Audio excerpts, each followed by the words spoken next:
But if you don't know, I moved from Dallas, Texas to Atlanta, Georgia to pursue a career in music, you guys.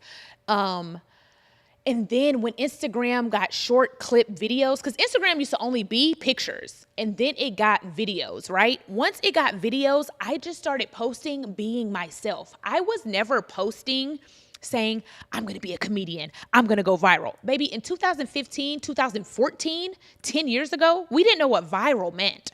There was no such thing as a viral celebrity. There was no such thing as viral, as you're going viral, getting millions of hits and views and this and that on Instagram. Instagram was so new a decade ago.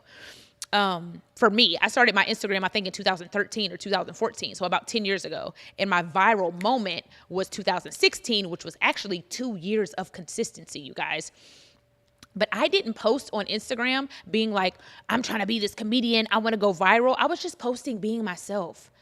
Being my everyday self. If I had a bad day, I talked about that. If I had a good day, I talked about that. If an F-boy made me mad, I talked about that. So whatever happened in my day or in my life, I was just making 15-second videos doing that, right?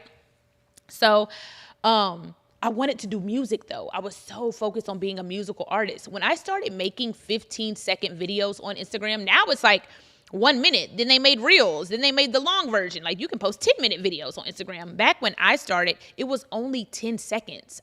15 seconds, excuse me. I think Vine was like 6. Instagram was 15 seconds. That's it. That's all you had to either make people laugh, capture people, reel them in, have them listen to you. You have 15 seconds, not 90 seconds, not a minute.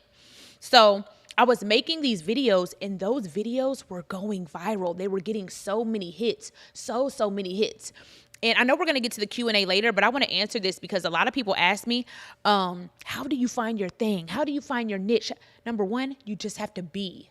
You have to be. I wasn't thinking about finding my thing. I wasn't thinking about finding my niche. I was being myself, and it found me. So putting my content out there, it was like I was doing music. I was doing these ranting videos. The ranting videos took off. The music wasn't bad. It wasn't like failing, but it wasn't taking off like my content of me showing my personality and being myself. So when I saw that flourishing, I was like, this is my thing. Focus on that. So I started to focus on that, and that became my thing. The black girl ranting in her little Toyota in her car about her day. And this was before anybody was doing it. You know what I mean? So I thank you, God, that I caught the beginning of that wave. So how do you find your thing? You find your thing by being truthful, by being authentic, by being who you are in that season. That's who I was in that season. I wasn't trying to be anybody else. I was just being myself and posting videos of me in my reality and in my truth. So I started posting those videos, and that made me veer away from music. I still did music. I still did my Freestyle Fridays. I still did freestyles and music, and I put stuff on SoundCloud and I put stuff on YouTube, and I don't even want to call it comedy because at the moment I wasn't looking at it as comedy. I would just rant in the car about topics. So my ranting videos were more making a name for me, like this funny girl on Instagram. But I've always done so many things because I never wanted to put myself in a box. Yes, I had to focus on that, and I watered that because that was working, but I never quit or gave up on music, ever, ever, ever. I still did it for fun. Even if I wasn't putting out music, I still watered that also, but I mainly focused on what was working. So once those videos took off, I remember my first brand deal, you guys. Now it's like, I'm just going to throw out a number. Like, okay, you could get $15,000 to post a picture. Kylie Jenner, Kim K, she got offered $1 million to post one photo. One photo for $1 million. People are getting $30,000 to post a picture. I've gotten double digits to do campaigns. 6 figures, to do campaigns on social media now. But back then, we're talking about a decade ago. I remember my first brand deal was a tea company, a tummy tea, right? It was some tea company, and they gave me $75 to post that picture. But in my mind, that was a win. Why? Because I was also, once again, if you don't know, I was a licensed cosmetologist. So I was doing this social media thing, and I was still working a job, you guys. In this time, I didn't make enough revenue to quit my job. If you're not making enough money to align with your lifestyle and to live, you're going to have to work. You're going to have to like have a couple jobs, have a couple hustles while you're trying to figure out this entrepreneurship. So I got a brand deal for $75, y'all. That was good for me because I was still doing hair. And sometimes I would make $200 a week doing hair. I was still struggling doing hair. I wasn't financially stable doing hair. I remember my booth rent was $200 a week. And I would go into Hair RS. Shout out to Hair RS. Those are my girls, Kat and Ashley. I would be like, I don't have my booth rent. They'd be like, it's okay, B. Like, we see you working. We believe in you. Like, this is when I was slowly taking off on social media, but I wasn't monetizing it yet. It was so new. Nobody knew how to monetize back then. And once you had a little bit of following, you could get brand deals.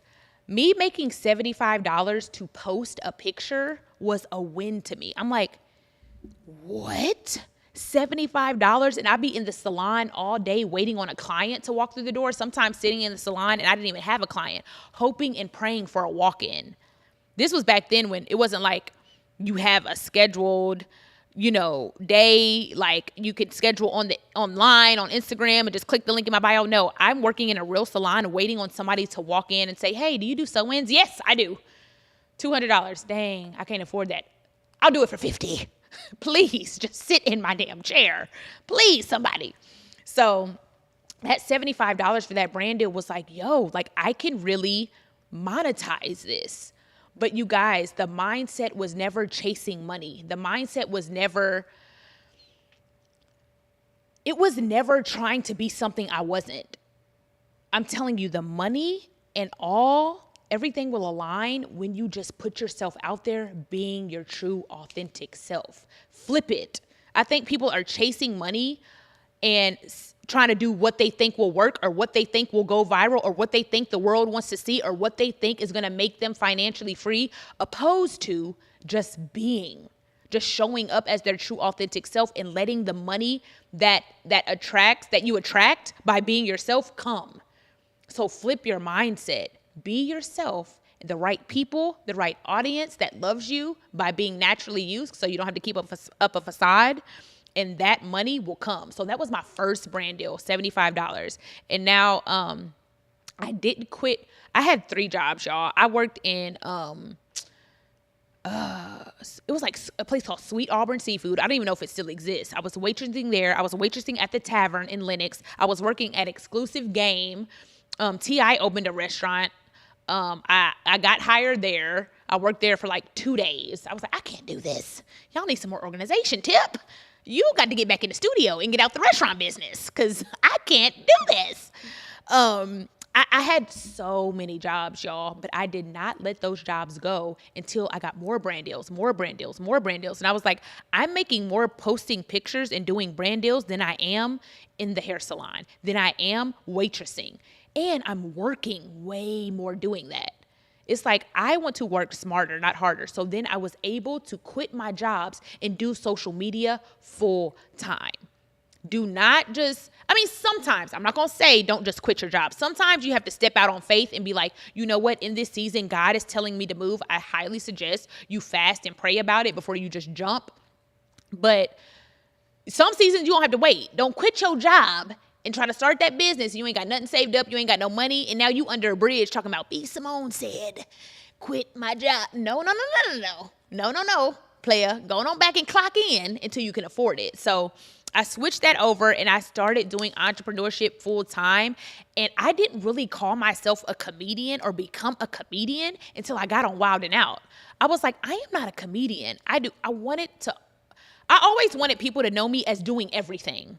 I'm an actress, I'm a singer, I'm a dancer, I'm an all-purpose entertainer. I never wanted to be put in a box. So back then, people might have been like, she all over the place. But really, now they look at me as, when you think of B Simone, what word do y'all think?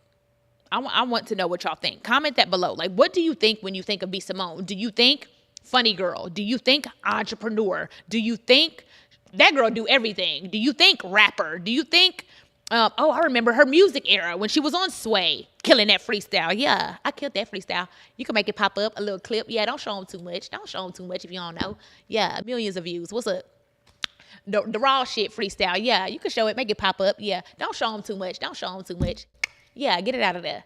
Yeah, so I did. Don't play. Music was going viral. Music was trending on YouTube. Don't play with it. I got bars now. But when it's like, and you know what?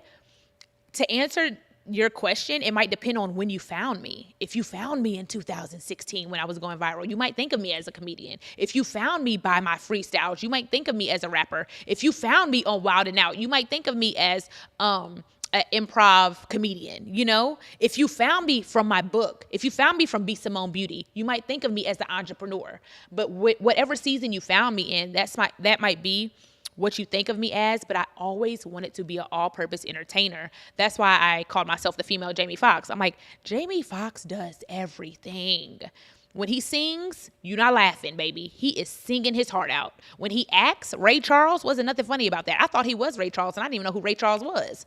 I was like, this man is Ray Charles. I don't know who Ray Charles is, but whoever it is, this ain't Jamie Foxx.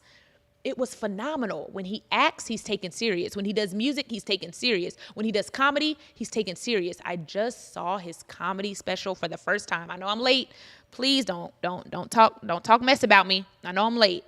But I think I need security. I think that's what it's called. I might need security. I think I need security. Wow, wow, wow. Phenomenal. I was literally working on a comedy special. I'm like, I can't put this out. I can't put this out. Jamie Foxx.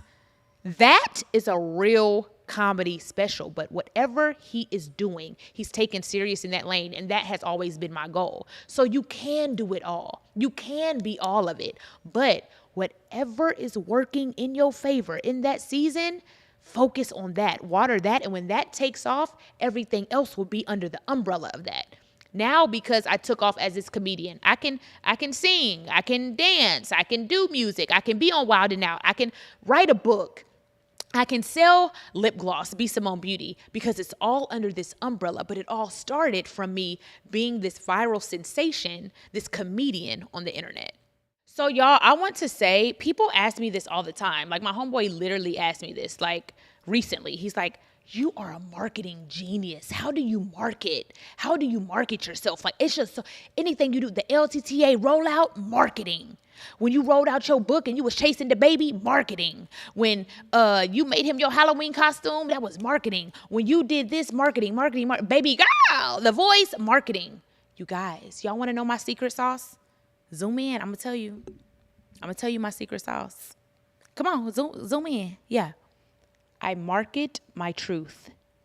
Whoever I am in that season, when I was chasing the baby, it started off as a crush. It was a real crush. I really had a crush on this man. So I was marketing it. The marketing for the LTTA rollout, that was my life. Do you see? You got to get the deeper picture. I didn't have to think of no outline and no script. I just wrote my life. I wrote that LTTA rollout. It was me in darkness, in depression with a hoodie on, getting out because I still have to show up in the midst of chaos in the media. Now I'm walking into a new season by myself. I market what I'm going through. When I sold my book, Baby Girl, Manifest the Life You Want, my marketing around that was, hey, I really manifested the baby. I'm going to use that as marketing. Like I really chased this man for three freaking years because I had a crush on him. And he put me in one of his biggest videos to date. I was the lead role in it.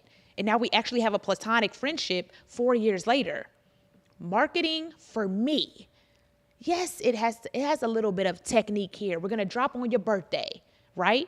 We're going to try to get more views and more eyes and more interaction. Your birthday is going to be a big day. Let's drop on your birthday. Okay, for Black Friday, let's do this. Even B Simone Beauty. I have a cosmetic line, if you didn't know, called B Simone Beauty that is on hold right now, but we will be launching hopefully in the fall or early 2025. Once again, I'm not in no rush. Stop rushing. I said that in an earlier episode. What episode was that? Episode 12. Episode 12. Go back and watch it. Stop rushing. In this season, I'm taking my time. Yeah, The Art of Detachment. Episode 12. Go listen to that. That's a great episode. But B Simone Beauty, the colors, the names of the colors, they were like, we love these names. I was like, it's literally my truth. It's how I manifest it. Baby Girl. I named it Baby Girl. Moneymaker. Boss Up. I was bossing up in that season. Millionaire Mindset. Like Diamond. Diamond was my birthstone. Always align your marketing and your brand and what you're selling with who you are. So I don't have to force anybody to buy anything. I'm just telling you my story. And if it resonates with you, cool. If it doesn't, this product isn't for you. All I'm doing is telling my truth through my products. When I started B Simone Fit, I didn't have to start a huge marketing campaign. I was like, I'm fat. I didn't have to think of a marketing campaign. The marketing campaign was my stomach. I am fat. I am overweight. I am almost 180 pounds, and you are 5'5", and you cannot walk 5 steps without huffing and puffing. That was the marketing, the truth. You're overweight, you're out of shape, we're gonna start a fitness program, but you're gonna have to do it first. So you can't market the truth without going through it. You gotta go through some stuff. You gotta do it. How you gonna sell a fitness challenge, a fitness program, and you obese? You overweight. So what I have to do, I had to take 30 days, 60 days, 90 days and go through the process. I lost 45 pounds. And then it's like, okay, now I can package it up and sell it. This is what worked for me. It might not work for you, but I don't have to market anything that is a facade or a lie, because all I do is market who I am in each season. In this season, everything I'm promoting, walk in your truth, walk in your purpose, use your gifts, get your voice back, get your confidence back. That's what I'm going through. So I don't have to have this huge marketing scheme. I just tell my truth through the marketing. So I encourage you, once again, be your whole self, whoever you are in this season, and put that behind the brand. There always should be a story behind your brand. And your story is you.